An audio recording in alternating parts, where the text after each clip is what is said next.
As we talked in the video about bread, preservatives are bad for microflora of your gut. So let's make preserves without preservatives. And by preservatives, I mean not just chemicals, but also natural preservatives like sugar. If you put a lot of sugar, no infection can grow. Sugar kills microbes, but not only, it kills people too. To make a preserve without preservatives, you have to observe sterile techniques. Otherwise, your preserve will be spoiled. I worked in biolabs for about 30 years. It should be enough to learn something about those techniques. It is simple, but there are some crucial steps that you must follow. Let's start. And before we cook the preserve, we must prepare the jars. You have to pre-sterilize them. First, bring water to boiling and pour it into the jars about half full. Close the lids and turn the jars upside down. It helps to have them filled not completely. Otherwise, it would be too hard to hold them. Water might leak, so put the jars either on a tissue or in the sink.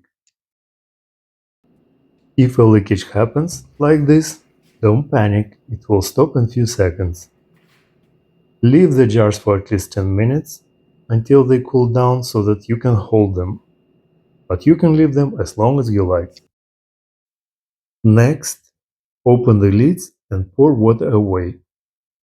Cover the jars with lids and proceed to cooking. Here's a critical step. Keep the lids down. Don't turn them up. The infection falls from above. By infection, I mean bacteria and fungi. You can put them on a tissue or table facing down, never up. And of course, you don't want to touch the inside of the jar or the lid. Now, let's make the preserve. Sort your berries and select the ripe ones, like this on the left. Dispose of unripe ones because they are sour and you will not be able to eat the preserve without sugar. Now, clean them and put in a pot. Mash to release juices. This will prevent burning during cooking. Don't add water because this will make the preserve too liquid. Bring it to boil and simmer for about 5 minutes to kill the microbes.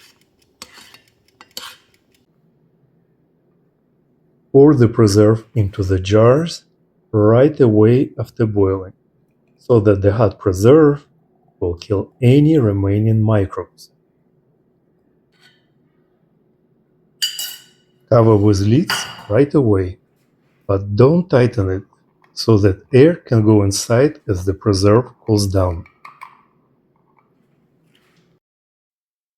In about 1 hour, or later if the jar is large, tighten the lids. Done and healthy.